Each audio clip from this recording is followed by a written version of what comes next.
Rentrons dans Hébreu 2 là où nous étions. Hébreu 2. Cette fois-ci maintenant au verset 11.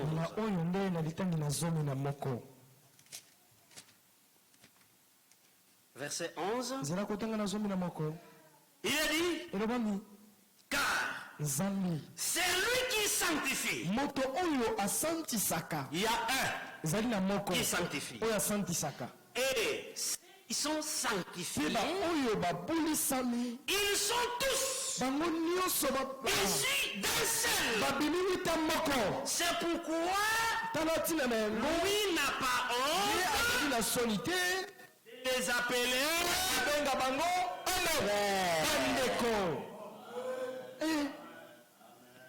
Vous avez vu, hein? Nous avons honte des frères. On pose la question. Tel là est votre frère. Non, lui n'est pas. Mais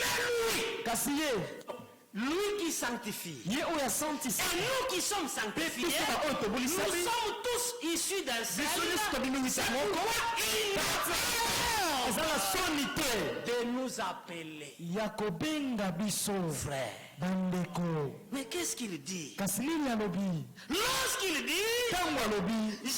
j'annoncerai ton nom à qui? J'annoncerai ton nom à témoin de Jéhovah. J'annoncerai ton nom à mes frères. Vous voulez connaître le véritable nom de Dieu? Cherchez les frères de Jésus. Amen. Alléluia. Amen. Oh, la parole est merveilleuse. Je te célébrerai l'assemblée. Encore. Je me confierai en toi. Et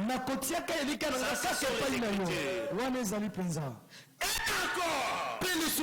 Mais voici. Et les bishops, hein? Et les bishops, à la fin de l'histoire, c'est ça ce qui va se présenter. Tout le travail que Jésus a fait, à la fin, il dira, mais voici. Et qui? Alléluia. Hein? Alors les apôtres sont où? Les apôtres sont où? Les évangélistes sont où? On n'entrera pas là-bas parce qu'on est apôtre. On n'entrera pas là-bas parce qu'on est évangéliste. On n'entrera pas parce qu'on est docteur. On va entrer parce qu'on est le fils. Mais voici, et les enfants que tu m'as. C'est ce qu'il a fait dans sa prière sacerdotale. Il dit, Père, les enfants, c'est là que tu m'as donné. Ils étaient à toi. Maintenant, tu me les as donnés. Quand tu me les as donnés, qu'est-ce qu'ils ont fait? Ils ont gardé. Les autres ont resté. Ils ont gardé. Alléluia. Alors, Dieu les laisse dans le monde. Ne sont pas du monde. Oh, quelle prière. Alors, bien-aimés, pour citer, tout nous ramène à Jésus. Amen. Les Écritures rendent témoignage de Jésus. Là, nous sommes dans Jean chapitre 5. Il dit aux pharisiens, vous sonnez les Écritures, vous pensez à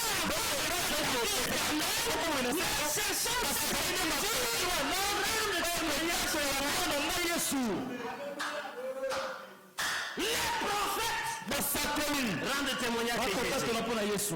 Actes des apôtres 40. 42, Simon Pierre dit,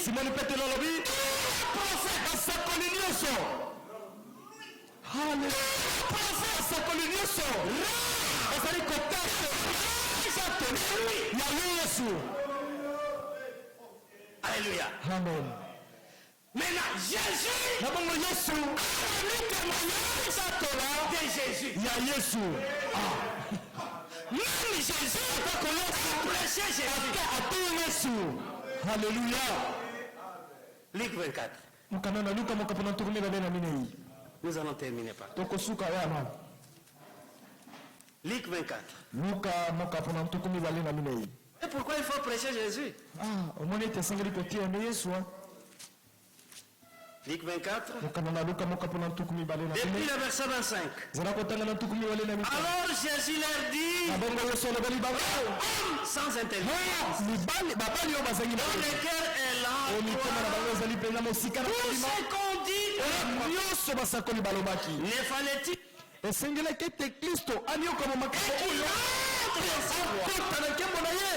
Alléluia. Amen. Et commença par Moïse. Ça c'est bien. Et par tous les prophètes, il leur expliqua ce qui concerne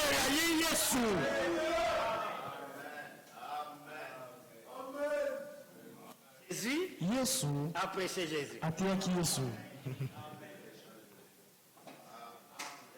Et l'aveuglement spirituel est terrible. Les hommes qui étaient avec Jésus, Jésus présent, on parle de Jésus au passé. Avec Jésus, il marche avec lui. Bon, nous espérions que c'est lui, s'il était là vraiment, c'est lui qui nous sauverait dans cette situation.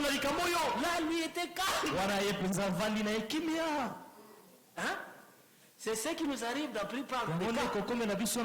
Jésus est là. Le problème arrive. Vous laissez Jésus pour aller chercher les solutions ailleurs. Quand cela t'arrive, ça veut dire que c'est la vérité. Croyez que chaque situation qui t'arrive, Jésus est toujours là. Quand ils avancent, la prédication, frère, la parole. Le frère Jésus m'a dit c'est le vaccin. Mais moi j'ai dit la parole c'est comme le piment. Que tu sois édingwe, que tu sois gorbert, tu prends seulement donc le piment comme ça là, un gros que tu mets dans la bouche. Oh, c'est moi qui t'appelle. Tu verras des larmes couler. La parole ici. La parole ici. Tu ouvres le cœur. Et tu restes là où tu es comme ça. Jamais. Quand Jésus parlait,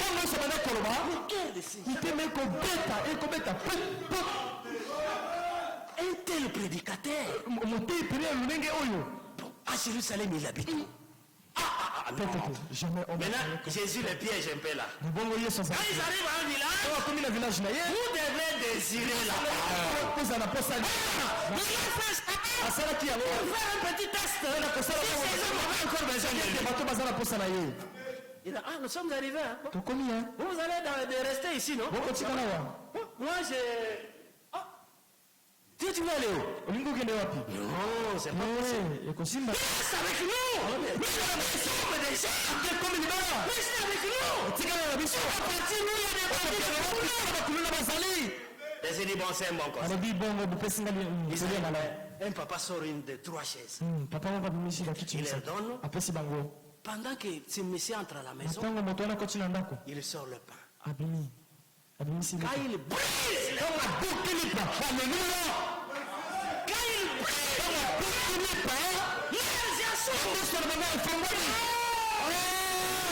ça devait être vraiment lui. L'homme qui avait toujours brisé le pain, c'est lui.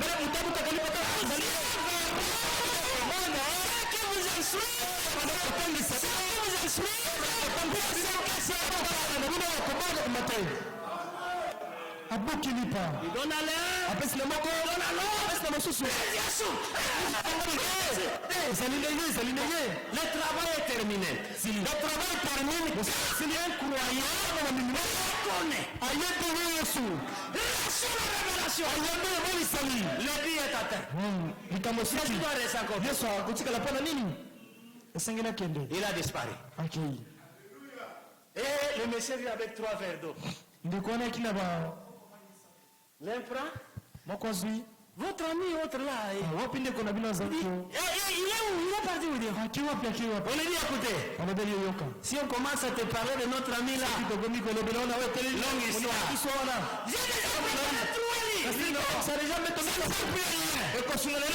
venez dormir. Non. Qu'est-ce qu'il ne va pas? Il est à Jérusalem. Pourquoi? L'homme qui était ici là. Mais c'est lui qui est venu.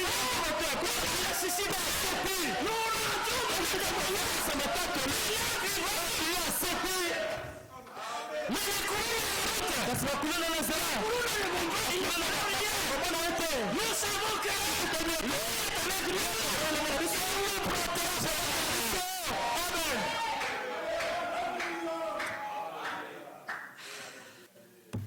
que Dieu vous bénisse. Que Dieu vous bénisse. Qu'il soit avec vous. Voulons que de telles communions continuent. Comment que le Seigneur vous bénisse beaucoup. Au nom de Jésus-Christ. Amen.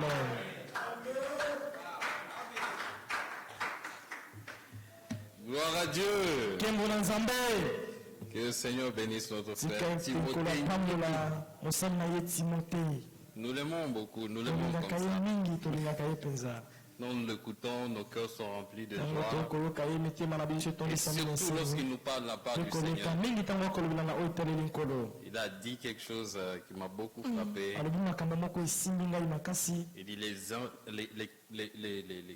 les décisions de Dieu sont imposables à tous. Je ne sais pas si vous avez capté le mot imposable. Qui a déjà payé l'impôt ici? Moi j'ai déjà payé l'impôt.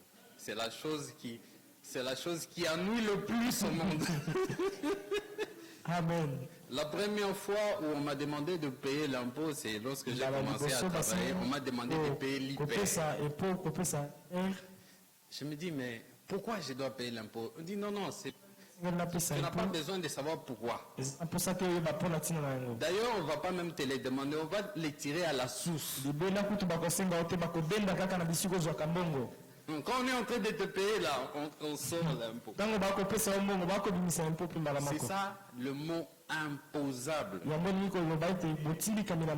Que tu comprennes. Que tu ne comprennes pas. Que tu le veuilles. Que tu ne le veuilles pas. Tu vas payer l'impôt. Que tu comprennes. Que tu ne comprennes pas. Que tu le veuilles. Que tu ne le veuilles pas. Tu vas aimer ton frère. Amen. Tu es imposé d'être en communion avec le frère. C'est depuis la source.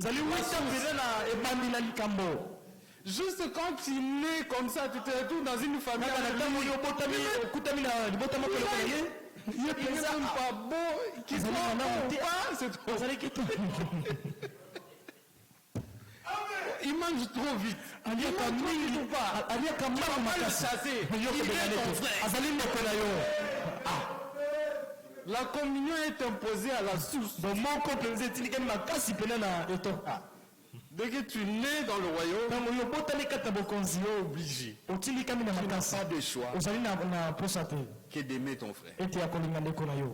Et nous savons que nous sommes passés de la mort à la vie. Parce que nous aimons les frères. Nous allons appeler notre frère William. Je sais que nous attendons encore notre frère Chris. On aime beaucoup l'écouter. Mais lui, il sera après. Après le frère William. Parce que nous avons besoin de toutes ces paroles. Frère William, que le Seigneur vous bénisse.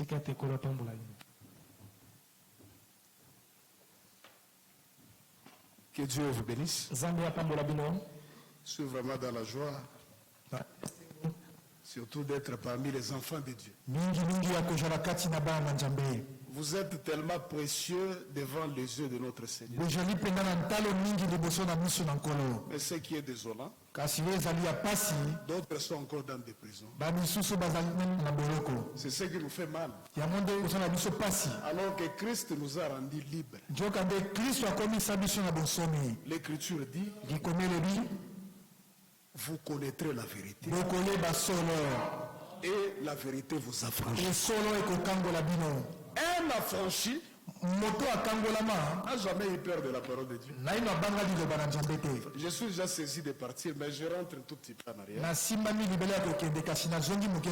Lorsque le frère Samuel parle de l'imposition,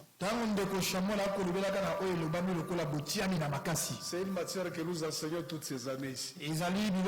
Quand je parle de l'imposition, je vois mon frère Olivier en train de rire là-bas. C'est une matière que je lui ai enseignée lorsqu'il était en deuxième année. Tout cela, nous payons l'impôt. Nous tous. Quand il a posé la question, frère Lezima a hésité. Vous payez l'impôt. C'est une imposition. Lorsque vous achetez cette bouteille, vous prenez. Vous payez la TVA. Donc, que vous le voulez ou pas, vous payez la TVA. Tous nous payons l'impôt. Et la communion fraternelle est également une imposition. Je me rappelle de ce que frère Franck disait.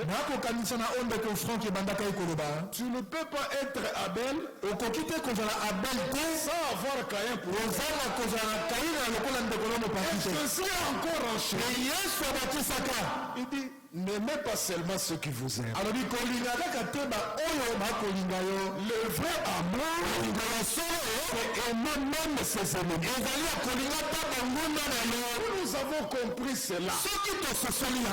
Pourquoi devons-nous être dans la peur? Tu veux aller là-bas? On les y met dans la fosse d'eau. Mais non. Si tu l'as bien enseigné, même s'il partait là-bas, on hésite, on ne le perdra pas. Dieu bénit le frère Samuel. Que Dieu bénisse. Il a dit, si nous savons que nous ne serons pas séduits, c'est le frère Samuel. Pourquoi nous avons peur de la séduction?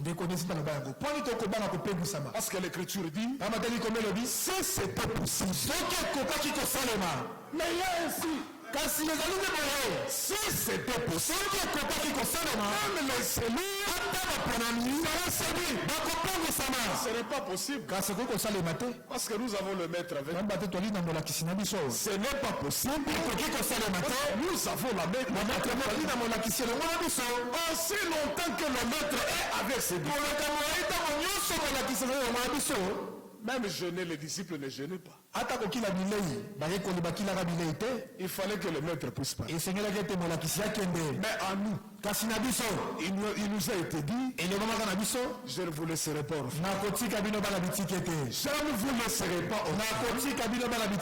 Je serai avec vous. Parmi vous, même en vous. Frère, vous savez, la peur est une malédiction. Tout celui qui est dans la peur, il est maudit. Et j'aimerais insister sur un élément. L'église dont il est question, l'église dont il est question a un chef. Le chef de l'église, ce n'est pas notre pasteur. Ce n'est pas notre diacre. Notre diacre. Ce n'est pas tous ceux dont vous connaissez là. Mais le chef de l'église, c'est le Seigneur lui-même. Oh, vous doutez? Jean chapitre 7, le verset 17. Nous lisons la parole de Dieu. Ah, le frère Timothée. Vous savez, ce n'est pas toujours facile. Lorsque les hommes de Dieu passent et dites des choses les plus profondes, passez aussi pour parler. Je considère comme si tout a été dit. Mais la parole de Dieu est inépuisable. Et chaque ministère est spécial. Vous savez tout cela pourquoi? Parce que l'envoyé de Dieu, selon Jean 3:34, il ne dit pas ses propres paroles. Il lui donne les paroles. C'est ce qui fait à ce que nous rester ici jusqu'au soir. La parole de Dieu sera prêchée. Parce qu'il ne s'agit pas de nous. Il s'agit de lui qui prêche par nous. Alléluia. Amen. Comme un frère qui me disait, dans cet âge ici, il n'y a que Branham qui a la bouche autorisée. Alors qu'il était prédicateur. Je me dis frère, Branham n'est plus. Pourquoi tu es prédicateur? Qu'est-ce que tu fais de la chose? C'est que tu n'es pas la bouche autorisée. Et va t'asseoir dans les lui-même de son vivant, il avait dit, vous êtes le messager de ce même message. Lui, il était le messager. Nous également, nous sommes les messagers. Nous avons le message que lui nous a apporté. Alléluia. Amen. Jean chapitre 17, verset 17. Il est écrit ceci. Si quelqu'un veut faire la volonté, si quelqu'un veut faire sa volonté, il reconnaîtra si ma doctrine est de Dieu. Ou si je parle de mon chef. Alléluia. Amen. Éphésiens. Bien-aimés frères, sortons dans des tanières. La parole nous a rendus libres. Éphésiens chapitre 1er, le verset 22. Il a tout mis sous ses pieds. Et il a donné pour chef suprême à l'église. Éphésiens chapitre 4, le verset 15. Mais que, professant la vérité dans la charité, nous croissons à tous égards en celui qui est le chef. Est-ce qu'on a cité le nom de ton pasteur ici? Je ne suis pas contre un pasteur quelconque. Mais je suis un ministre de la parole. Je suis en train de répéter ce qu'on dit les Écritures. Frère, vous savez une chose. Les brochures de Frère Branham sont des écrits de Frère Branham. Les lettres circulaires sont des écrits de Frère Branham. Mais ceux qui se trouvent dans cette Bible sont des écritures de Dieu. Ah, il y a une différence entre les écrits et les écritures. Ça, ce sont des écrits tirés des Écritures.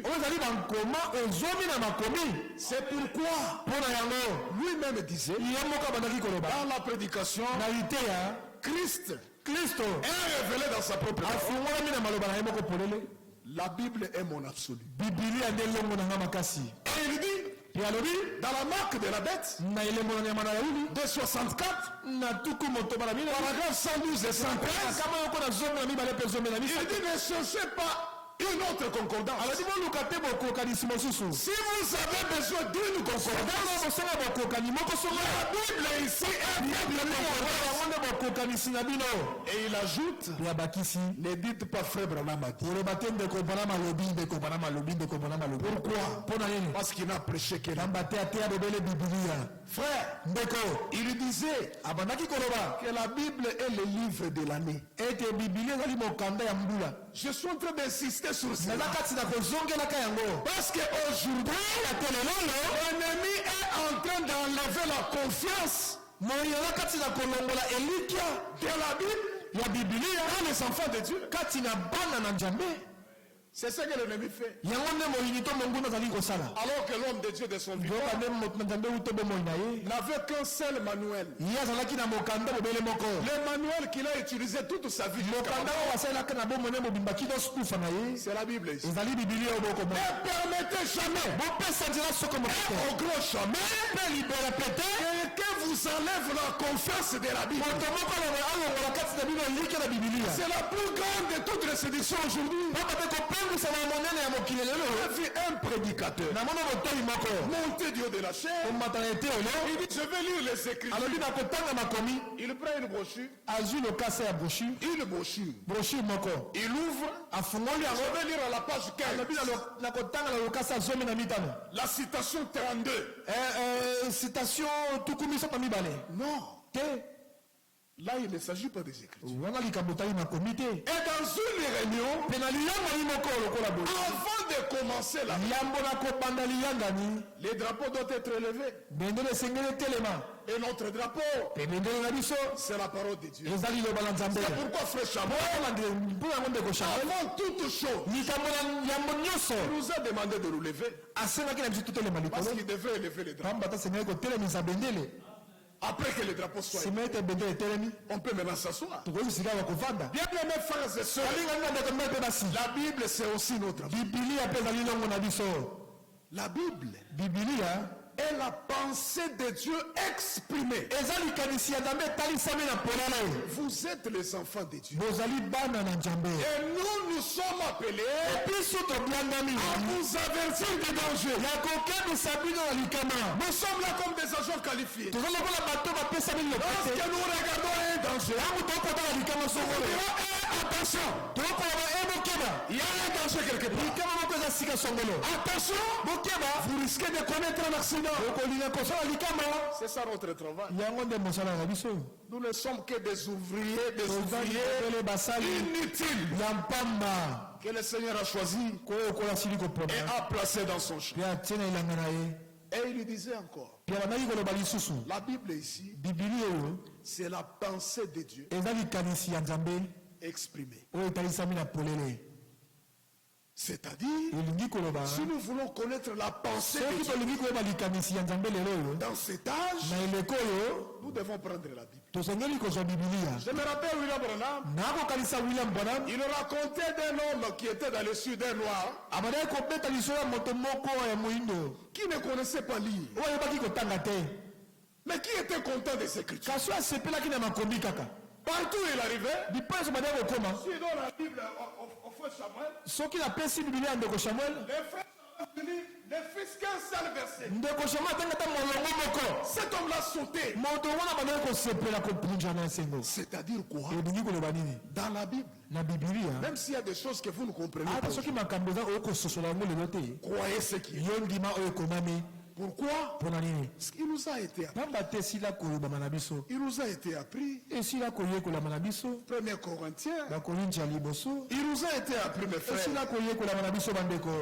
Corinthiens chapitre 4. Voilà notre position. 1 Corinthiens chapitre 4. Je prends le verset 6. À cause de vous, frère, que je fais ces choses une application à ma personne et à celle d'Apollon, afin que vous appreniez à nos personnes. Frère, pour croire, quelqu'un doit te prêcher. C'est Romains chapitre 10. C'est Romains 10. Mettez un peu la main là-bas. Lisons Romains. Pour confirmer ce que je suis en train de dire. Romains 10. 14. Comment donc évoqueront-ils celui en qui ils n'ont pas cru? Et comment croiront-ils en celui dont ils n'ont pas entendu parler? Et comment entendront-ils s'il n'y a personne qui prêche? Comment y aura-t-il des prédicateurs s'ils ne sont pas envoyés? Alléluia. Amen. Pourquoi quelqu'un doit te prêcher? Rentrons là-bas, frère. Le verset 6. C'est à cause de vous, frères, que je fais de ces choses une application à ma personne. Et à celle d'Apollo. Afin que vous appreniez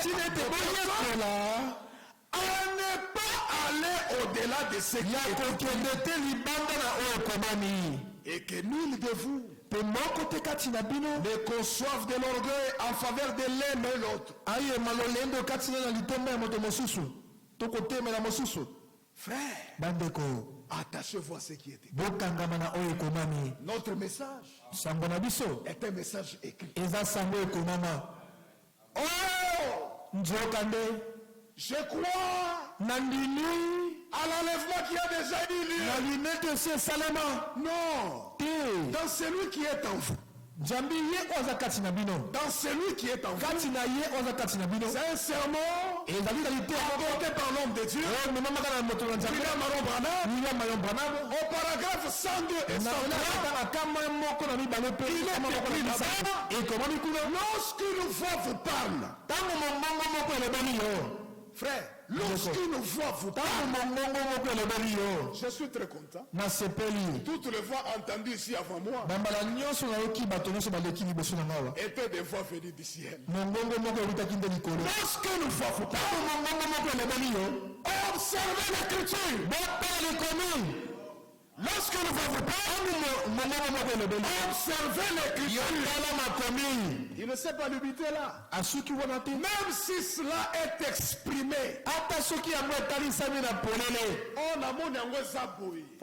l'ai vu que c'est comme ça. Si cela est exprimé. Si c'est contraire aux écritures, rejetez cela. Mettez cela debout.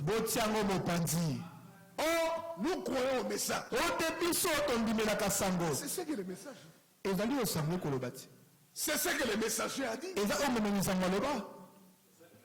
C'est même ça le message. Bien aimés frères et sœurs, croyons et attachons-nous à ce qui est écrit. Tout ce qui n'est pas écrit vient de l'ennemi.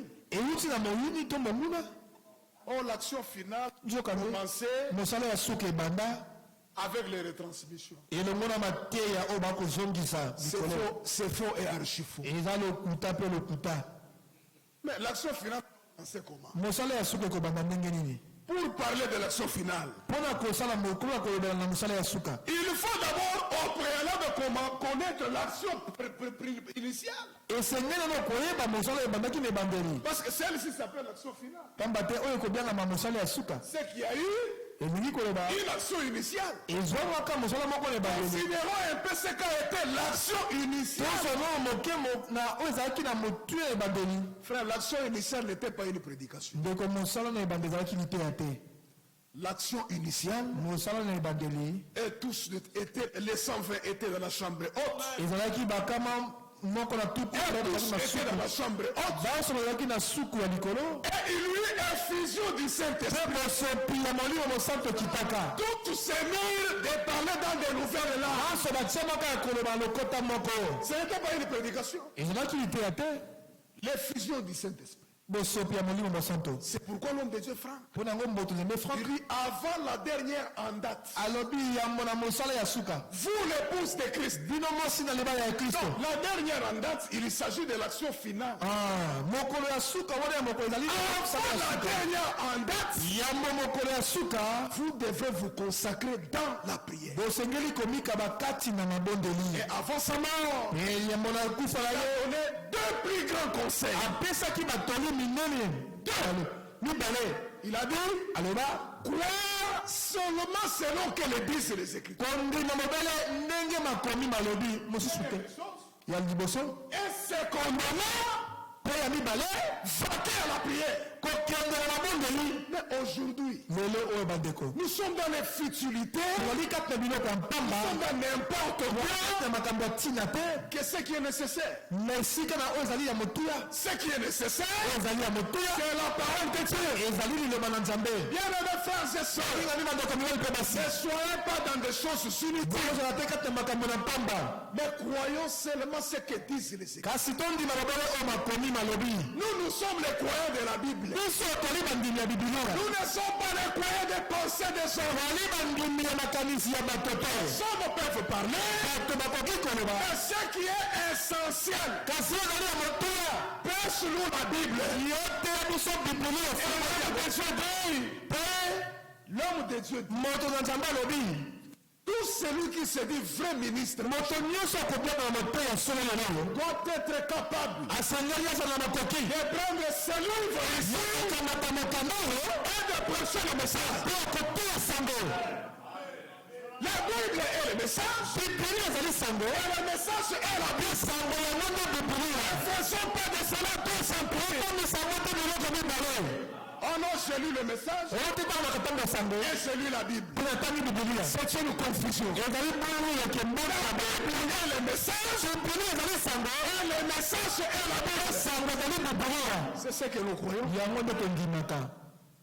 L'action finale a commencé. Telle église et l'autre église ne s'entendent pas. Si tu prêches là-bas, tu veux aller prêcher là-bas, tu vas prêcher et tu t'arrêtes là et si non, l'action finale, frère, l'action finale,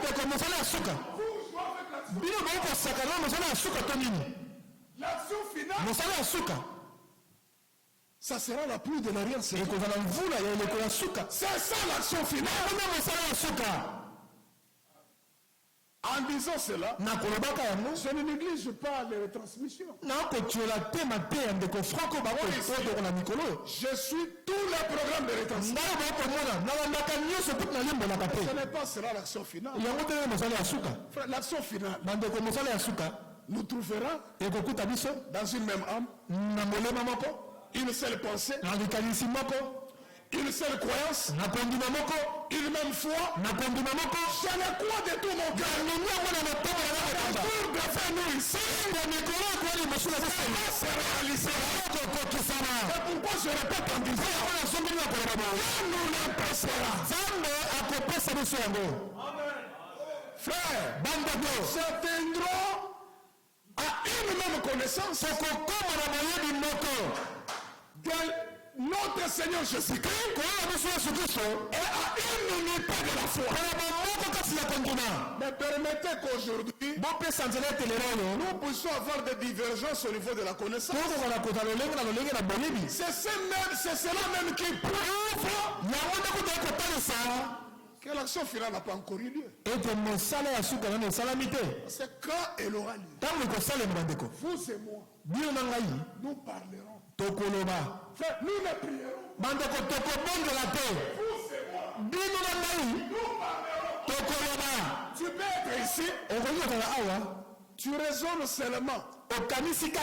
La morgue de Polyclinique Ngalema là-bas. Raisonnez seulement que tous les morts qui sont là-bas, et tous vont ressusciter. Mais regardez la particularité. Il dit, ça sera une œuvre abrégée. Pourquoi? Une année. Si on fait avec ça une année, frère, on va nous adorer. Parce que nous serons des dieux. À ce moment-là, Somme chapitre 82, le verset 6, sera une écriture vivante par les hommes. Nous serons des dieux. Une femme enceinte, tu autorises l'enfant sortira. Frère, un homme qui ne marche pas, une parole, la personne va marcher. Frère Jonathan, ne vous en faites pas. Ne vous en faites pas. C'est Dieu. Il est le Dieu de Satan. Il a parlé. Moi j'ai la position de Jérémie.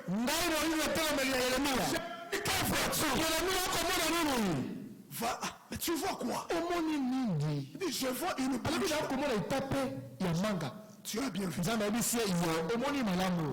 l'éternel, je veille sur ma parole pour l'accomplir. Que vous ne voulez cette parole sera accomplie, maman. Bien-aimés frères, c'est ça. Soyez au saguet. Le temps n'est plus. Et d'une autre bientôt, ce que nous appelons nos églises seront soumis à l'œcuménisme. Et ces églises-là seront fermées. Le boycott n'est pas pour longtemps. C'est pourquoi ces réunions ici ont leur raison d'être. Au commencement, ceux du commencement priaient dans des maisons. La même chose se produira à la fin. Je vous donne un petit conseil. Frère, il faut toujours amener ce qu'il y a à la fin pour regarder ce qui était au commencement. À ce moment-là, vous ne serez pas séduit. L'ennemi est vraiment rusé. L'homme de Dieu dit, il vient toujours avec la ressemblance. Il sait bien que tu aimes la brochure.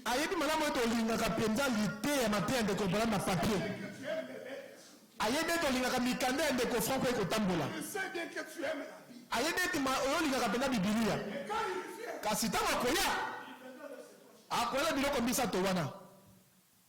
mais toi, il faut avoir la pensée de ton prophète. Qu'est-ce qu'il a dit?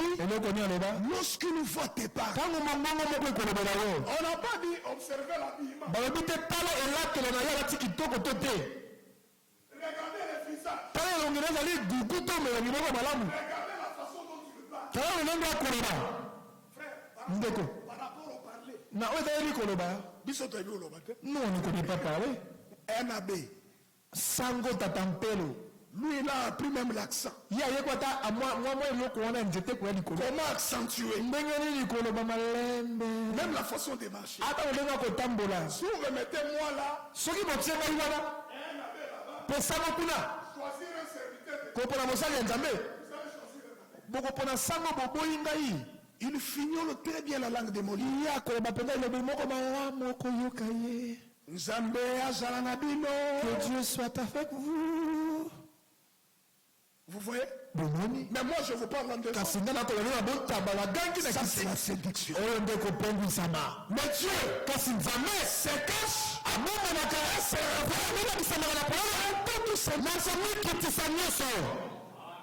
Bien-aimés frères et sœurs, sachez une chose. Que celui qui a fait la promesse est fidèle. Et c'est lui qui le fera. Amen. Non pas par notre propre force, mais sa propre volonté. Il a commencé là, lui-même achèvera. Et d'ailleurs, Esaïe 53 dit, la dernière partie, l'œuvre des parents ne prospère pas entre les mains d'un prédicateur. L'œuvre de l'Éternel prospérerait et prospère entre ses propres mains. Et je suis persuadé que celui qui a commencé en vous, à moi s'il n'a pas commencé. C'est celui qui a commencé en vous. Cette bonne œuvre, lui-même, la rendra parfaite. Alors, que personne ne vous séduise.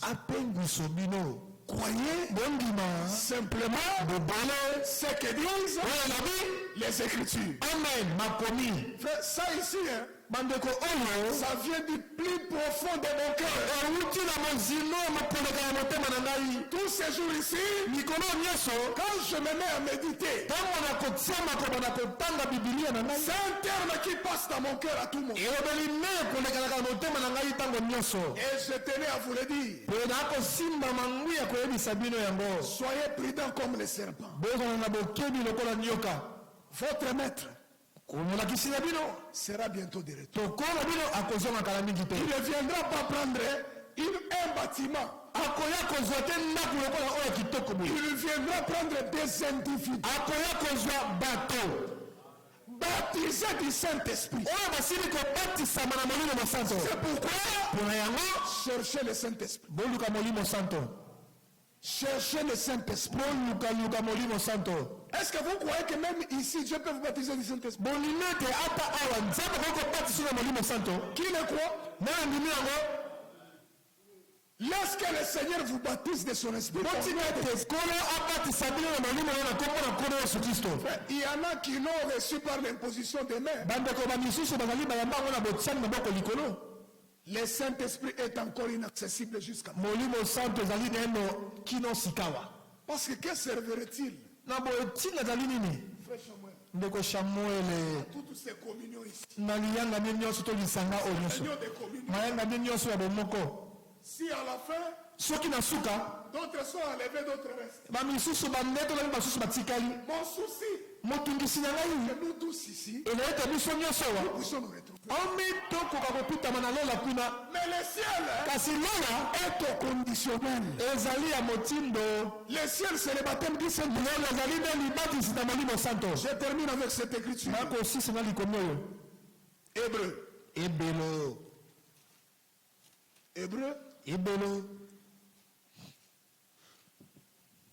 Je termine avec cette écriture, mes frères.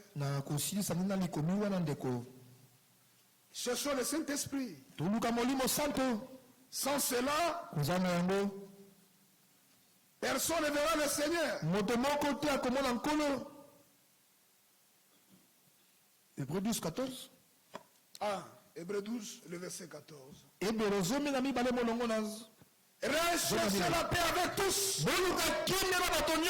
C'est ce qu'a dit le frère Timothée. Frère, normalement, un sauvé. Un sauvé. Il a la paix en lui. Et il lui procure la paix. Un chrétien n'a jamais été problématique. Si vous voyez quelqu'un problématique,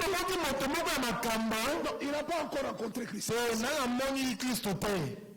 Ne peut produire que celui qui a reçu la paix. Et Walt Frank dit, lorsque quelqu'un est sauvé, la première chose qui entre en lui, c'est la paix. Et il nous procurera cette paix. Et rechercher la paix avec tous. Et la sanctification, sans laquelle Personne ne verra le Seigneur. Que Dieu vous bénisse. Amen. Que le Seigneur nous bénisse richement. Et bénisse notre frère William. Nous aurons notre dernier intervenant. Ça sera notre frère Chris. Après cela, nous aurons un témoignage de notre frère Esras. Un court témoignage et puis nous allons terminer. À la fin, nous avons quelque chose que nous voudrions partager entre frères.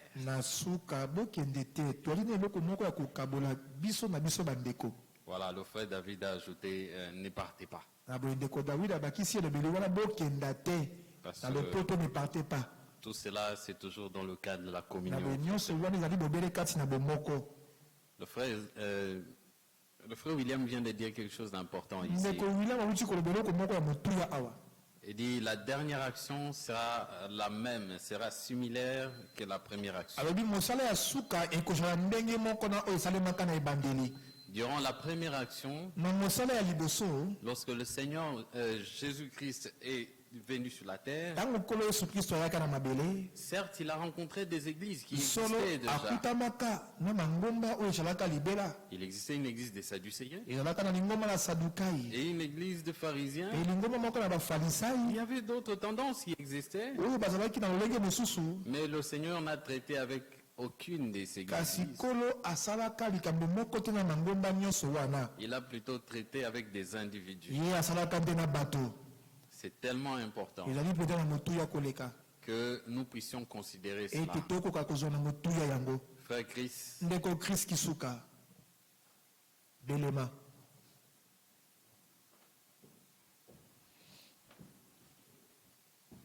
que Dieu vous bénisse. Je vous salue dans le nom de notre Seigneur Jésus-Christ. Il a permis que ce réunion puisse avoir lieu. Car il est écrit que toute chose arrive sans que le Seigneur n'en soit l'auteur. Le dernier mot, la décision absolue, revient à Dieu. Alors si cette réunion est aujourd'hui à cet instant même une réalité, c'est parce que Dieu l'a voulu. Et Dieu ne fait rien en vain. Lorsque Dieu fait quelque chose, il y a un objectif divin qui est attaché à cette chose-là. Le Seigneur a dit, comme la pluie et la neige descendent du ciel, et ne retourne point sans avoir arrosé la terre. Ainsi en est-il de ma parole. Elle ne revient pas à moi sans avoir exécuté mes desseins. Lorsque Dieu envoie sa parole sort de sa bouche et s'élance dans la carrière en étant investi d'une mission. La Bible dit dans Psaume 147, envoie ses ordres sur la terre et sa parole court avec vitesse. Et Habakkuk dit, même si la prophétie tarde, attends-la car elle s'accomplira. Elle s'accomplira certainement. Quand Dieu prononce une parole, la parole sort de sa bouche. Cette parole a une vie. Elle a une mission. Même si le temps de la matérialisation de la mission est long, tôt ou tard, la parole de Dieu deviendra une réalité. Alors je vais lire des textes bibliques parce que nous toucherons à la parole prophétique. Nous lisons dans Matthieu chapitre 24, le verset 15. C'est pourquoi, lorsque vous verrez l'abomination de la désolation dont a parlé le prophète Daniel, qui est celui qui lit, établi dans le lieu saint, que c'est lui qui lit, fasse attention. Daniel chapitre 12.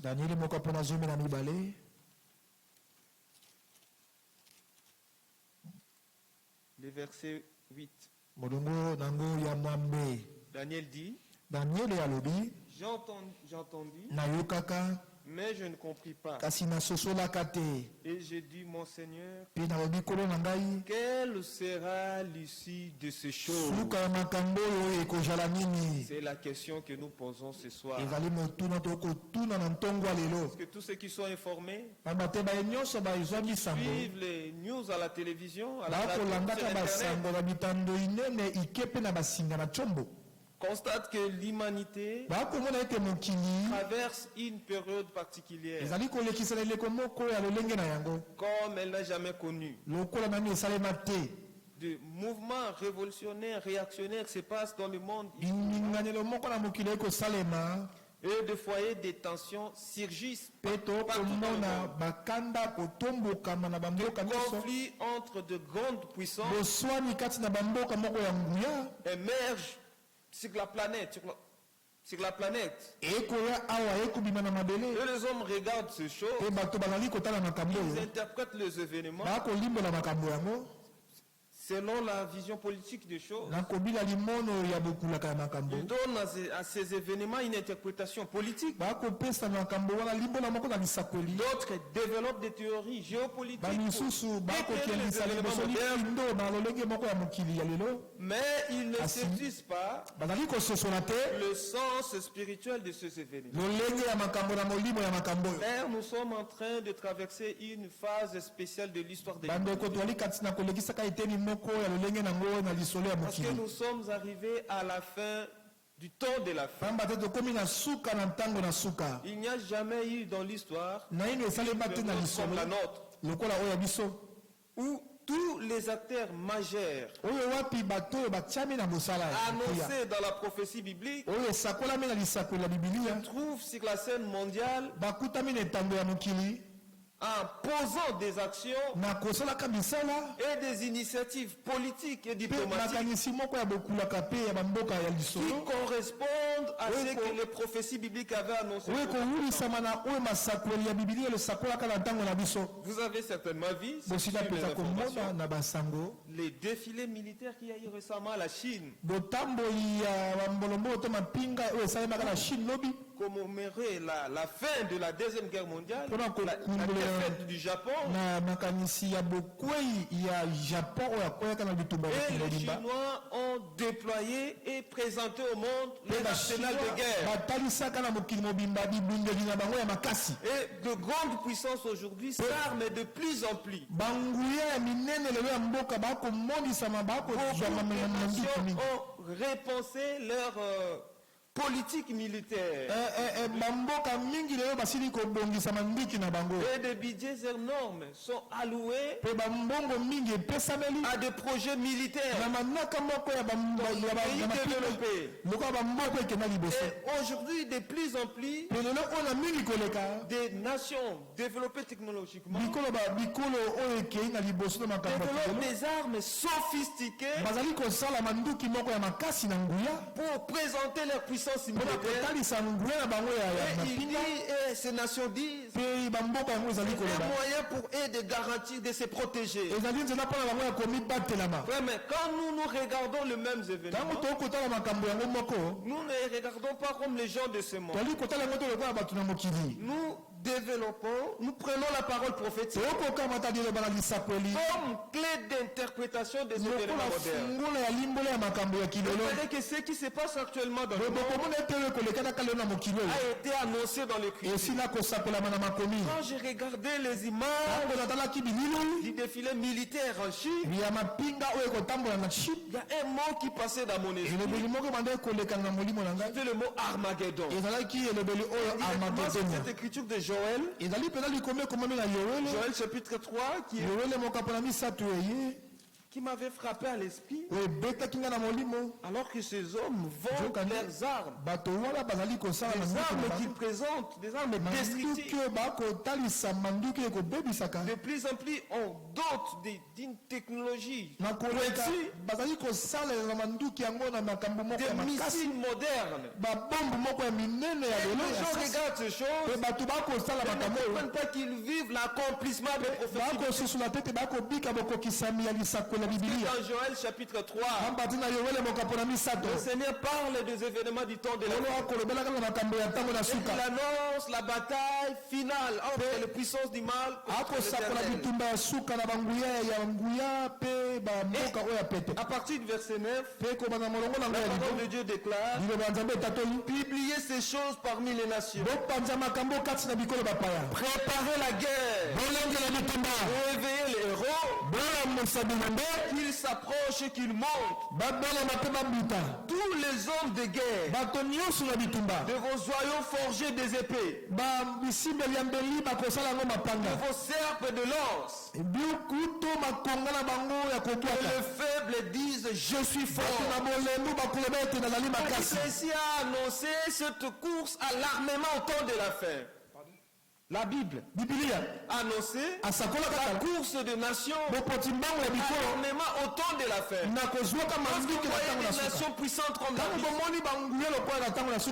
le dernier modèle de son missile hypersonique, il va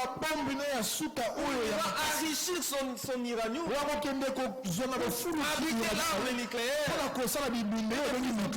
La technologie militaire avance pour doter les nations des armes destructrices puissantes. Lorsque vous voyez toutes ces choses s'accomplir, sachez que la parole de Dieu est en train de devenir réalité sous vous. Le Seigneur a dit au temps de la fin, les nations prépareront la guerre. De quelle guerre est-il question ici? De quelle guerre on parle? La bataille d'Armageddon. Verset 11 dit: hâtez-vous et venez, toute nation d'alentour, ensemble et rassemblez-vous, là où l'Éternel fait descendre tes héros. Que les nations se réveillent et qu'elles montent vers la vallée de Josaphat. Car là je siégerai pour juger toutes les nations d'alentour. On parle des nations d'alentour. Mais des nations d'alentour par rapport à quel pays? Il s'agit des nations qui entourent Israël. Lorsque vous montez au verset 1er de Joël 3, annonce le retour du peuple juif sur sa terre. Le Seigneur annonce le retour du peuple juif sur sa terre. Et le rassemblement de toutes les nations du peuple juif qui était dispersé. La Bible dit au verset 1er: voici en ce jour, en ce temps-là, quand je ramènerai les captifs de Judée et de Jérusalem.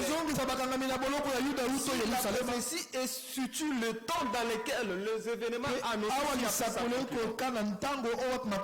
C'est quand le peuple juif qui a été dispersé pendant des siècles retournera sur la terre. Et le retour du peuple juif et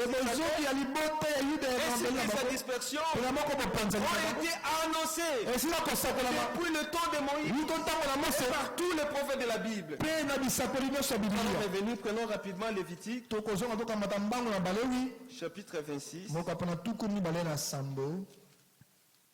pour voir que La dispersion d'Israël, Dieu l'a annoncé depuis longtemps.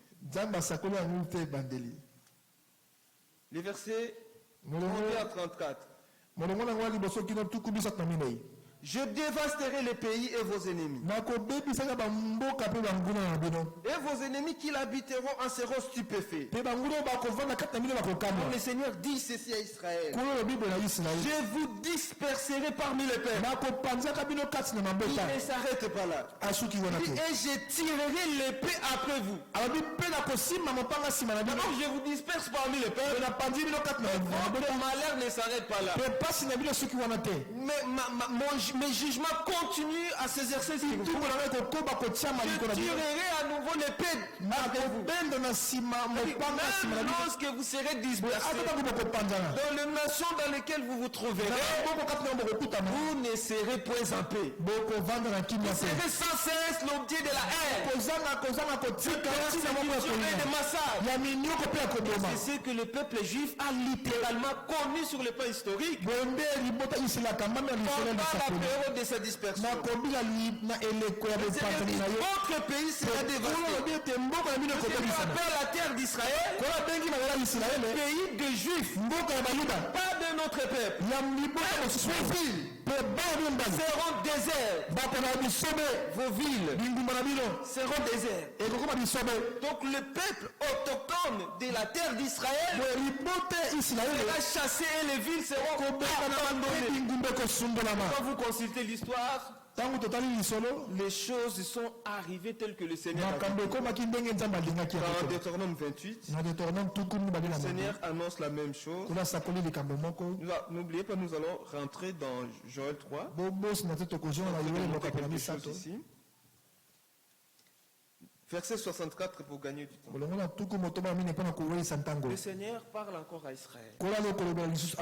L'Éternel te dispersera parmi tous les peuples, d'une extrémité de la terre à l'autre. La dispersion du peuple juif sera planétaire, universelle. En exil parmi toutes les nations sur le soleil. Et là tu serviras d'autres dieux. Ils n'ont connu ni toi ni tes pères du bois et de la pierre. Parmi ces nations, tu ne seras pas tranquille. Le Seigneur tirera l'épée après eux. Tu n'auras pas un lieu de repos pour planter tes pieds. Les choses se sont littéralement accomplies. Partout où les Juifs se trouvaient, ils ont toujours été objets de la persécution, de la haine antisémite. Ils fouillaient d'une nation à l'autre, tel que le Seigneur avait dit. C'est la dispersion du peuple juif comme punition divine contre le peuple de Dieu à cause de sa désobéissance. Mais cette dispersion ne constitue pas la finalité de l'histoire du peuple juif. Comme lors de l'exil à Babylone, lorsque le peuple avait péché, le Seigneur a puni le peuple juif en ordonnant le roi de Babylone d'envahir la terre d'Israël et d'amener le peuple juif en captivité. Alors le Seigneur dit dans Jérémie chapitre 29, le verset 9, mais voici ce que dit l'Éternel. Non, prenons d'abord le chapitre 25 pour avoir le contexte.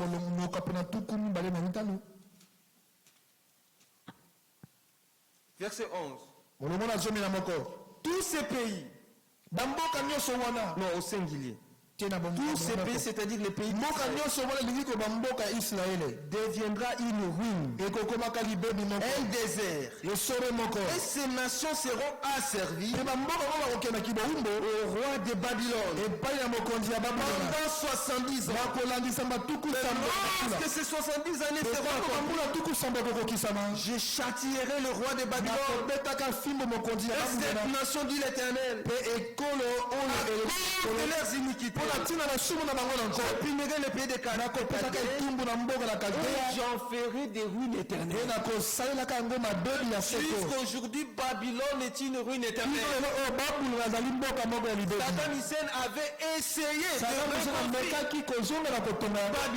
Babylone, il a échoué. Sa fin a été catastrophique. Parce que le Seigneur avait dit Babylone deviendra une ruine éternelle. À l'image de la Babylone, elle aussi deviendra une ruine éternelle. Dieu la jugera. Toutes ces filles, elles ne se relèveront plus jamais. Voilà la seule solution qui reste à tous ceux qui sont à Babylone. Sortez du milieu. Sortez du milieu. Votre Dieu. Car nous avons essayé de guérir Babylone. Il a refusé. Mais Dieu lui impose un abduction. Afin qu'elle résiste à la pour que le jugement tombe. Non, le Seigneur dit au chapitre 29, les jugements prononcés. De connaître à Israël au verset 10 de Jérémie chapitre 29. Rapide parce qu'on n'a pas beaucoup de temps.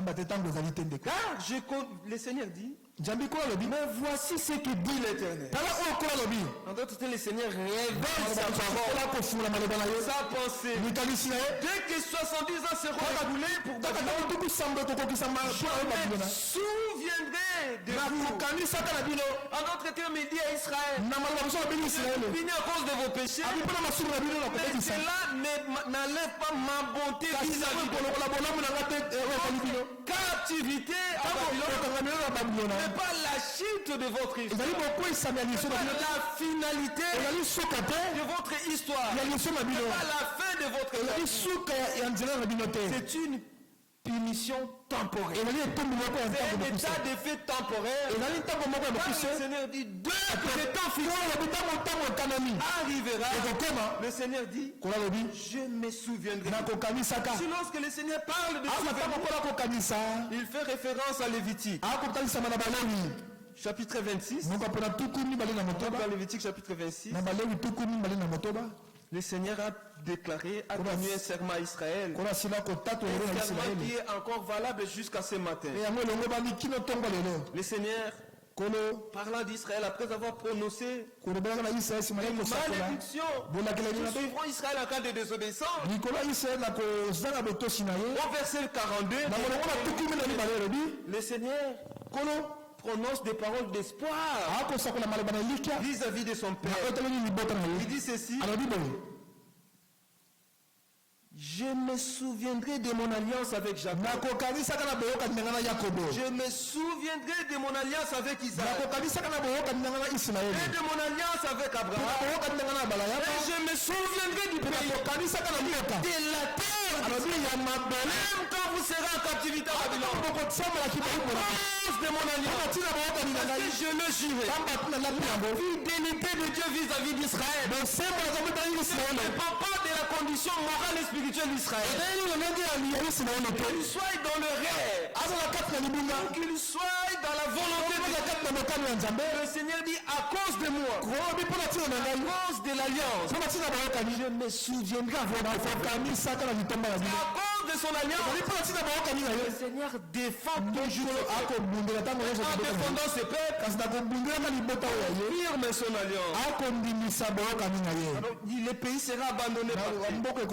Il ne se souvient pas seulement du peuple, mais du pays, de la terre d'Israël. Il a donné comme héritage au peuple d'Israël.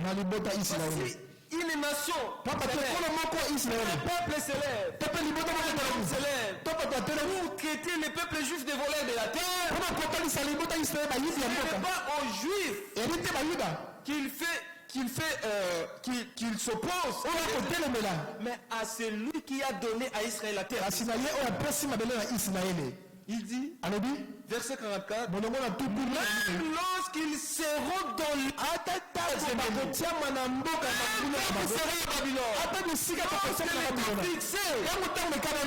de la prophétie arrive, je me souviendrai. Je ne le rejetterai pourtant au pluriel ici.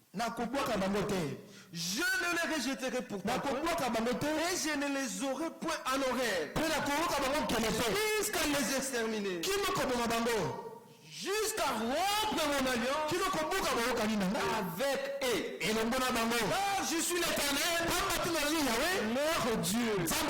C'est pourquoi Paul dit, en ce qui concerne les Juifs, ils sont aimés à cause de leur père.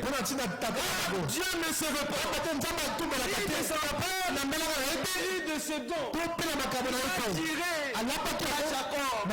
Il ne reviendra pas dans la fidélité ne se modifie pas selon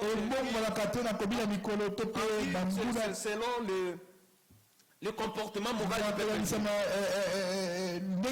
Dieu qui a pris une résolution et il a pris engagement d'honorer sa résolution. Verset 47. Je me souviendrai à leur faveur de l'ancienne alliance par laquelle je les ai fait sortir du pays de l'Égypte. Dieu des nations, être leur Dieu. Je suis l'Éternel. Notre terme, tout le reste des peuples ont le droit de marcher selon leur propre voie, de suivre leur propre voie, d'adorer le Dieu qu'ils veulent. Quant à Israël, son Dieu, je suis révélé à lui. Il ne marche pas comme le reste des peuples. Il est lié à une alliance. Dieu créateur. Alors le Seigneur dit, je me souviendrai à leur même lorsqu'ils étaient à Babylone. La captivité à Babylone n'était pas la fin. Dieu n'avait pas rejeté son père. C'était une étape punitive temporaire qui allait plus tard appartenir au passé. Aujourd'hui, c'est une étape qui appartient de la même manière. La dispersion du peuple juif n'était pas non plus la suite finale de l'histoire du peuple. Une étape temporaire. C'est pourquoi le Seigneur dit Deutéronome 4, le verset 31.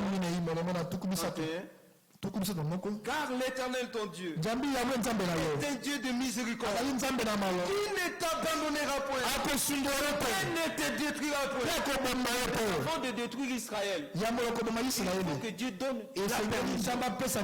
Ici il dit il ne sera point détruit. Il ne détruira point Israël. Il n'oubliera point l'alliance de ton père. Il l'a géré. Le Seigneur a dit, je vais sur mes paroles pour l'exécuter. Jusqu'à ce que ces paroles sont encore en vigueur vis-à-vis d'Israël. Alors, ce n'était pas la finalité.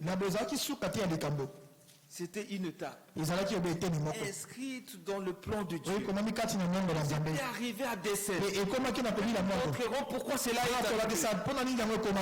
C'est pourquoi le Seigneur plus tard, dans Deutéronome 30, depuis le temps de Moïse, il commence à annoncer les retours. Alors le Seigneur dit,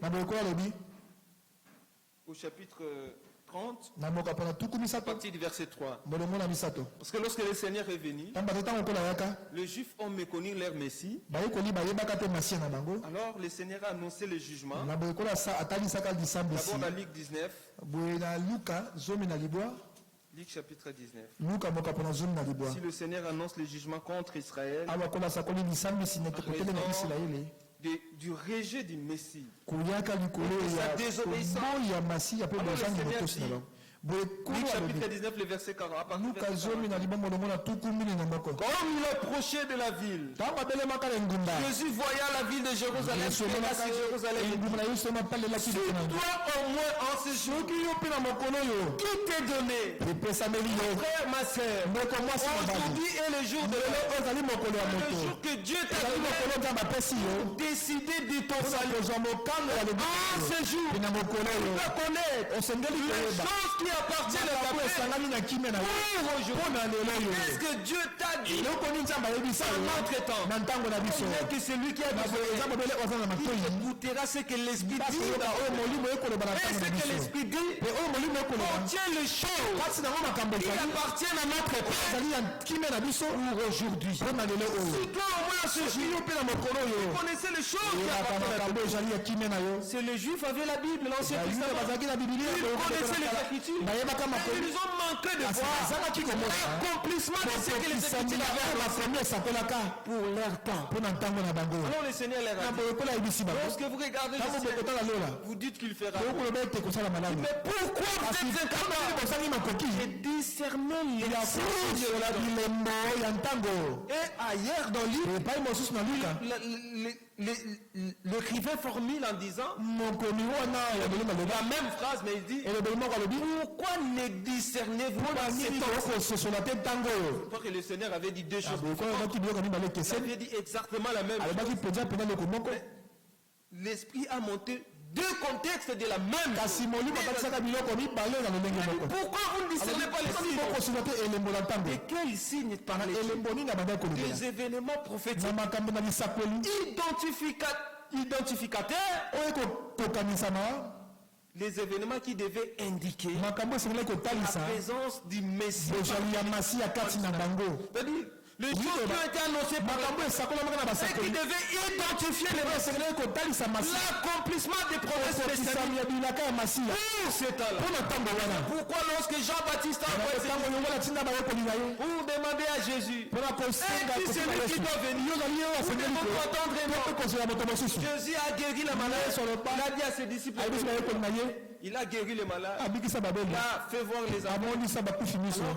Il dit aux disciples, allez rapporter un jour. Les aveugles voient. Le boiteux marche. Le mort est ressuscité. Et la bonne nouvelle est allez rapporter cela. Le prophète. Et il sera identifié ces événements dans la parole prophétique. Il comprendra que Ésaïe tracé est en train de s'accomplir. Voici votre Dieu viendra lui-même et vous sauvera. Lorsqu'il viendra, les aveugles, les boiteux marchent. L'écriture était en train de s'identifier par rapport à l'accomplissement du passé à côté. Celui qui connaît les signes il s'est identifié par rapport au plan de Dieu. C'est pourquoi la Bible dit la parole prophétique est elle est claire. Les événements modernes.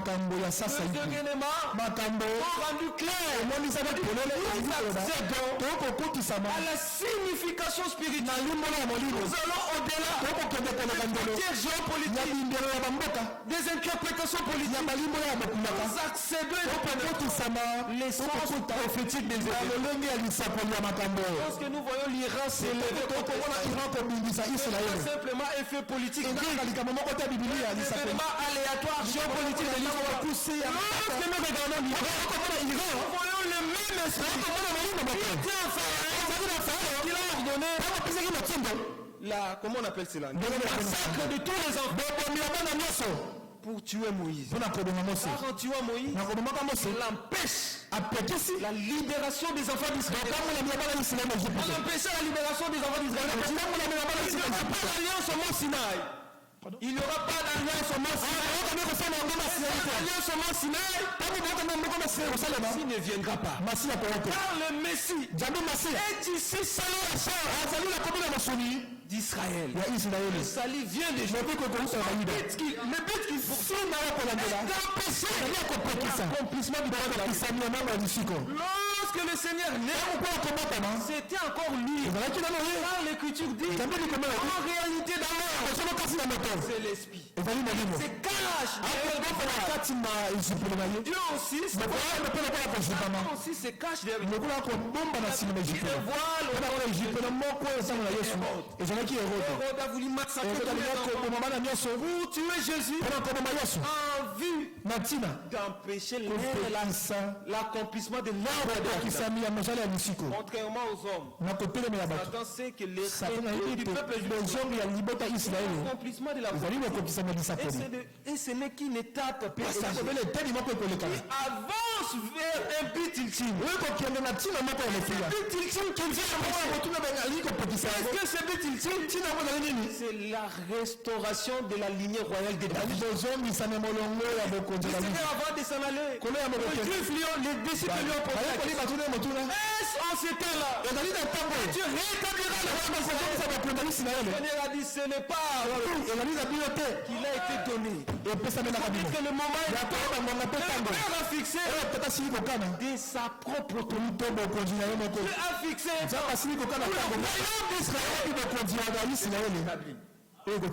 quand le temps se rapproche, nous sommes dit rapidement, on ne va pas prendre beaucoup de temps.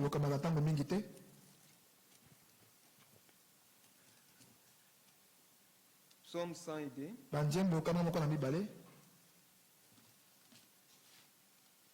Verset 14. Tu t'élèveras et tu auras pitié des Sion. Car le temps d'avoir pitié sur elle, le temps fixé est à son terme. Dieu a fixé un temps. Une lune qui ne sera pas pour la restauration d'Israël prendra place. Alors, mais avant cela, dans la Ligue 19, il annonce la destruction. C'est pourquoi tes ennemis viendront. Ils t'environneront. Ils t'enfermeront. Ils te détruiront. Toi et tes enfants. Au milieu de toi. Parce que tu n'as pas reconnu où tu as été visité. Et toi, est-ce que tu as reconnu la manière dont Dieu nous a visité? Un grand prophète est apparu par nous. Le Seigneur qui a visité son peuple. Même qu'à l'heure de la première venue, un ministère prophétique a été nécessaire pour préparer la voie, pour préparer le peuple à sa volonté. Même aujourd'hui, puisque Jésus-Christ est le même hier, aujourd'hui encore, une voix prophétique a été nécessaire pour préparer à cet événement que nous attendons de son retour. Alors l'Écriture dit, le Seigneur annonce la même chose. D'abord, prenons ici Matthieu 23 rapidement. Comment Dieu a formulé la même chose, mais ici, la formulation est différente. Ici, le Seigneur annonce la même chose sur Jérusalem. Verset 37. Le Seigneur dit, Jérusalem, toi qui tues le prophète et qui lapide ceux qui te sont envoyés. Ceux qui te sont envoyés. Cela fait aussi l'église du temps de la fin.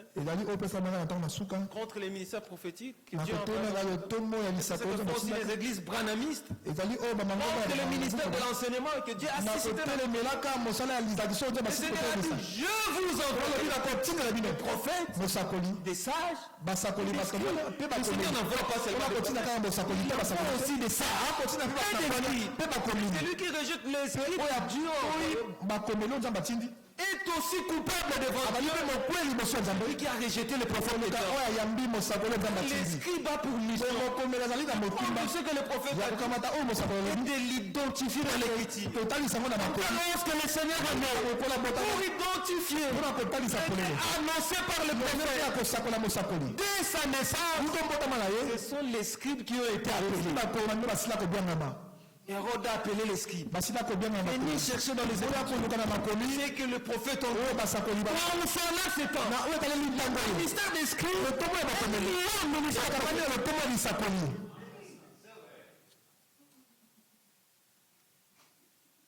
Qui te soit envoyé?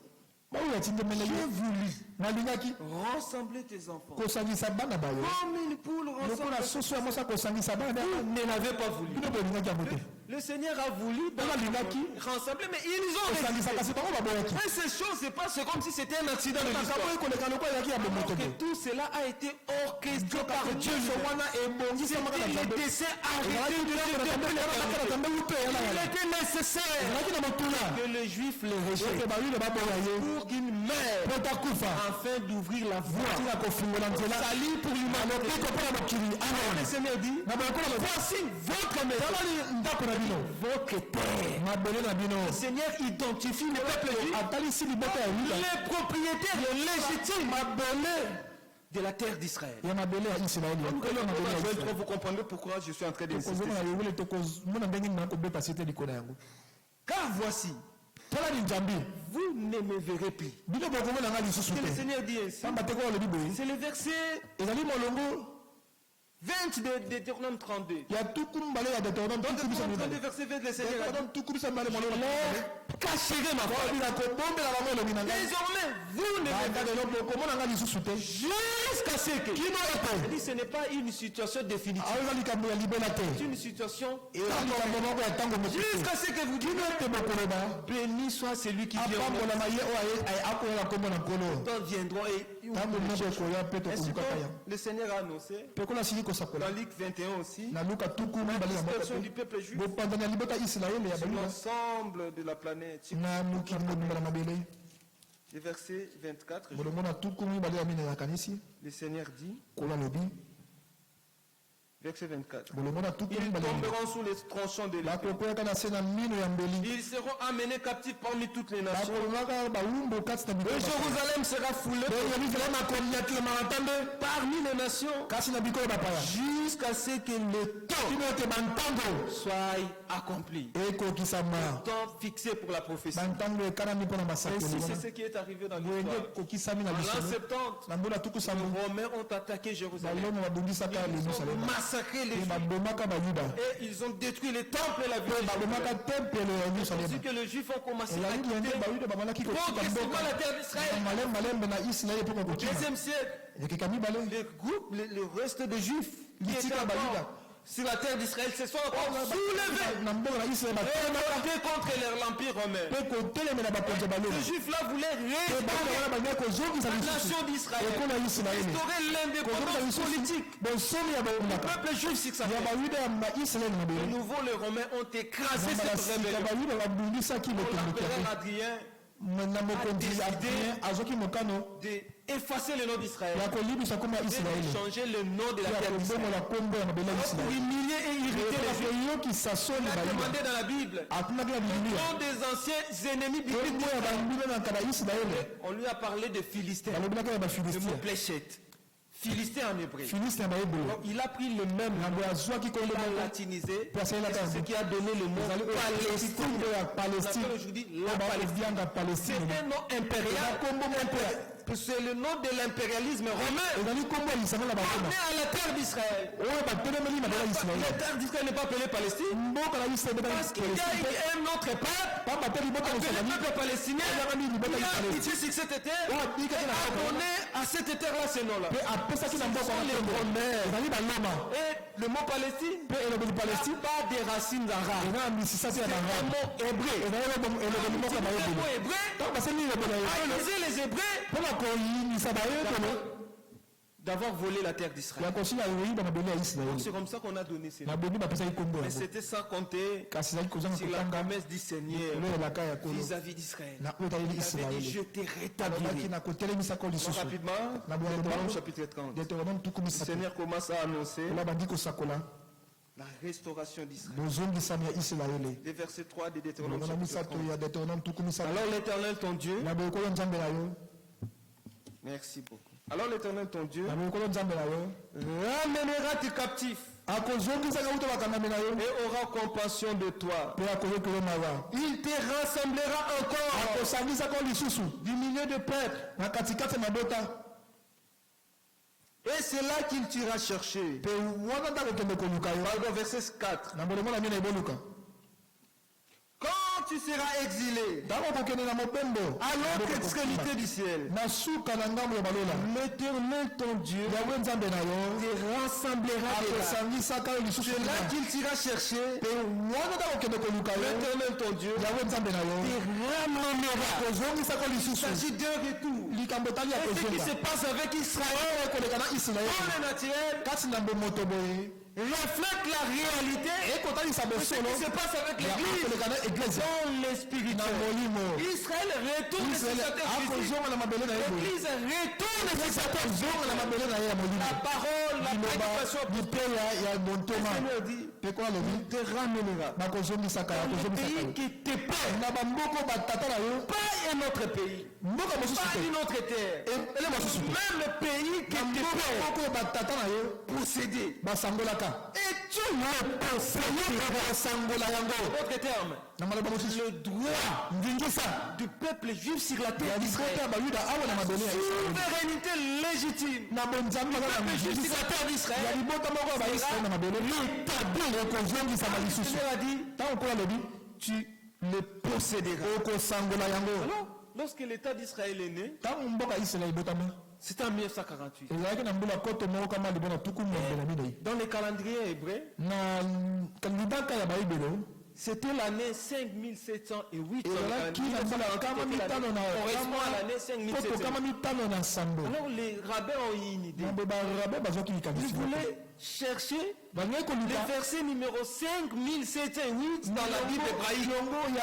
Mais lorsqu'ils ont commencé à comprendre les versets numéro 5, dans la Bible hébraïque, c'est le verset 7 de Deutéronome chapitre 30. Il correspond à l'année 1948. Et le Seigneur a dit dans Deutéronome 35, ramènera dans la terre d'Israël. Prenons Ézéchiel chapitre 38. On va rapidement pour terminer parce qu'il me reste 7 déjà ou 6. Donc, nous allons rapidement. Alors ici encore c'est la même chose qui la Bible dit, après bien de jours, toi Gog, le roi de Gog qui attaquera Israël, tu seras à la tête. Dans la suite des années, tu marcheras contre les pays dont les habitants échappés à l'épée auront été rassemblés d'autres plusieurs peuples sur le montant d'Israël, longtemps désert, retirés du milieu des peuples. Ils seront tous en sécurité dans leur pays. Ici, la Bible parle de la guerre de Magog. Où le roi de Gog attaquera Israël. Avant que cela n'arrive, le Seigneur dit, les Juifs qui étaient dispersés seront retirés du peuple, rassemblés du milieu des nations, ramenés à la terre avant leur rassemblement et leur résurrection nationale. Ils échapperont à l'épée. Et les Juifs seront sauvés d'une tentative d'extermination. Et qu'est-ce qui s'est passé lors de la Deuxième Guerre mondiale? La Shoah. Hitler voulait lancer un génocide contre le peuple juif. Exterminer tous les juifs de la terre. Et le prophète avait dit, ils échapperont. Mais après cet épisode-là, ils reviendront sur la terre. Après la fin de la Deuxième Guerre mondiale, 3 années après la fin de la Deuxième Guerre mondiale, David Ben Gourion a proclamé l'indépendance de l'État. Certainement comme le prophète avait dit. ils échapperont à l'épreuve. Ils seront sauvés d'une tentative d'extermination. Après, ils restaureront leurs états. Nous rentrons dans Joël 3 pour terminer. Pourquoi j'ai parlé de cela? Pour vous montrer le retour d'Israël a été annoncé. Et les événements que nous vivons actuellement étaient annoncés dans la parole de Dieu. Un rapport avec le temps de la fin. Alors le verset 1er. Encore voici des jours. Quand je ramènerai les captifs de Juda, je rassemblerai toutes les nations. Là, je le ferai descendre dans la vallée de Josaphat. Là, c'est dans la vallée de Josaphat. J'entrerai en jugement contre elle. Au sujet de mon peuple, mon héritage. Ils sont dispersés parmi les nations. Au sujet de mon peuple. Qu'elles se sont partagées. La terre d'Israël, ils ont partagé. Une partie de la terre. Dieu a donné aux Juifs. Ils ont donné cela à un autre peuple. Je ne sais pas si vous suivez aujourd'hui dans les territoires. Ils appellent Israël force d'occupation. D'Israël, Israël, force d'occupation qui arrache illégalement le prophète avait dit ils partageront. Quand ils feront cela, le Seigneur les incitera à poser des actions qu'il les mènera à Zacharie chapitre 12. Le Seigneur dit, verset 10. Voici en ce jour, il me reste 3 minutes. Voici en ce jour, voici je ferai de Jérusalem une coupe d'étourdissement des peuples d'alentour, aussi de Juda dans les cieux. À ce jour-là, je ferai Jérusalem une pierre pesante tout ce qu'il a soulevé seront meurtris. Et toutes les nations s'assembleront contre elle. Le Seigneur avait annoncé à la fin des temps une hostilité élevée des peuples. Une haine contre Israël à la fin des temps. Et les nations s'assembleront contre Jérusalem. Remarquons aujourd'hui, l'antisémitisme est en train de monter dans le monde. La haine contre les peuples monte dans le monde. Ce sont les prémices d'Armageddon, les prémices des sentiments qui amèneront les nations à la guerre d'Armageddon. Le verset 6 dit, en ce jour-là, je ferai des chefs de Juda un foyer ardent parmi du bois. Un foyer ardent parmi du bois et une torche enflammée parmi les gerbes. Ils dévoreront à droite et à gauche tous les peuples dans la monde.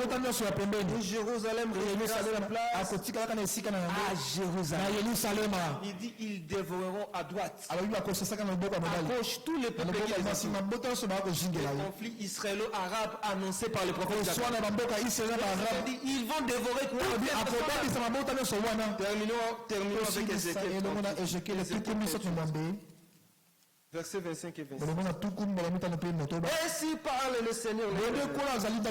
Lorsque je rassemblerai la maison d'Israël où elle est dispersée, je manifesterai en elle ma sainteté aux yeux des nations. Ils habiteront leur pays, le pays que j'ai donné à mon serviteur Jacob. Ils y habiteront en sécurité.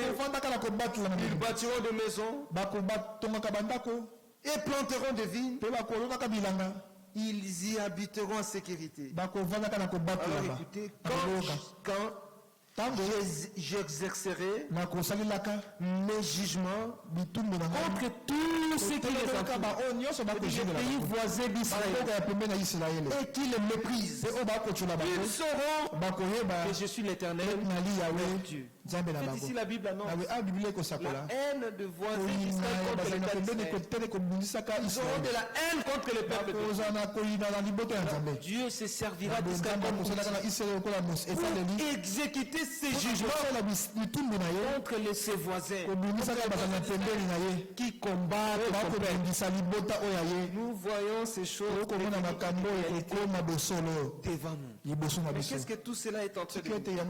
Le Seigneur a dit, lorsque vous verrez l'accomplissement de ce qui avait été annoncé dans l'Écriture, que c'est lui qui lit. Fasse attention. Par l'accomplissement de toutes ces prophéties, envoie un message. Derrière chaque ici, il y a une voix. Il y a une voix liée à toutes ces choses. Et la voix annonce que le temps est arrivé à la fin. Que le Seigneur est à l'achèvement de son plan d'Israël. Que nous tendons vers la restauration spirituelle d'Israël. Afin qu'Israël trouve sa vocation prophétique. Mais avant cela, le Seigneur doit achever. Souvenez-vous de l'histoire de Jairus et de la femme mariée. Le Seigneur se dirigeait vers la maison de Jairus pour guérir selon l'agenda humain. Guérir la fille de Jairus. Mais selon l'agenda de Dieu, le Seigneur n'allait pas pour guérir la fille de Jairus de la maladie, mais pour la ressusciter de la mort. Alors que le Seigneur était en route, une femme est entrée en scène. La femme en perte de sang. Elle a touché Jésus parce qu'elle et l'action de cette femme a stoppé temporairement la marche du Seigneur vers la maison de Jairus. Il s'est occupé d'abord d'elle avant de reprendre sa route vers la maison de Jairus. Cette femme a créé une brèche dans le temps. Et pendant que le Seigneur s'occupait, la fille de Jairus s'est décédée. Lorsque le Seigneur l'a vu, ta foi t'a sauvé. Il a repris sa course vers la maison de Jairus. Quand le Seigneur est né, il est venu dans le monde. L'ange Gabriel avait dit qu'il prendra le trône de David son père et régnera sur la maison d'Israël. Donc le Seigneur a dit à ses disciples, n'allez pas vers les nations, allez vers votre peuple de la maison d'Israël. Je ne t'ai envoyé pour les brebis. Moi je me dirige vers la maison de Jairus. Une femme a créé une brèche. Arrêtez temporairement sa vie pour que le Seigneur s'occupe de son couple. De l'image de l'histoire prophétique. Le mystère, l'entrée de cette femme dans cet épisode-là était l'image du mystère de l'Église. Comme Léa était un mystère pour Jacob, c'est Jacob, c'est Rachel, c'est le programme humain. Mais Dieu avait prévu avant Léa, puis Jacob, puis Rachel. Et lorsque Jacob a pris Léa, Rachel a été frappée. Pendant que le ventre donnait des enfants, c'est le frappé de l'image de la suspension de la vocation prophétique. Dieu a ouvert le ventre pour donner des enfants. Pendant que Rachel est frappé dans le Seigneur dit, l'Éternel se souvient de Jacob. Je me souviendrai de mon il se souviendra de la fille de Jacob vers Israël. Nous vivons à la fin du temps de la grâce. Zacharie a vu le chant de deux oliviers. L'expansion de l'église est placée entre deux phases pendant lesquelles Dieu traite avec Israël. Il a commencé avec Israël. Il a arrêté la course. Alors le chandelier est en avec cette lampe. Comme à la fin, l'olivier, l'autre olivier réapparaîtra. Donc le Seigneur a dit, lorsque vous verrez les figues gelées, sachez que je vous avec Israël. Nous vivons à la fin du monde. Le dernier message retentit pour appeler un père de préparer pour l'enlèvement. Que le Seigneur bénisse. Amen. Amen. Tobondeli bandeko. Tobondeli biso nyonso bandeko.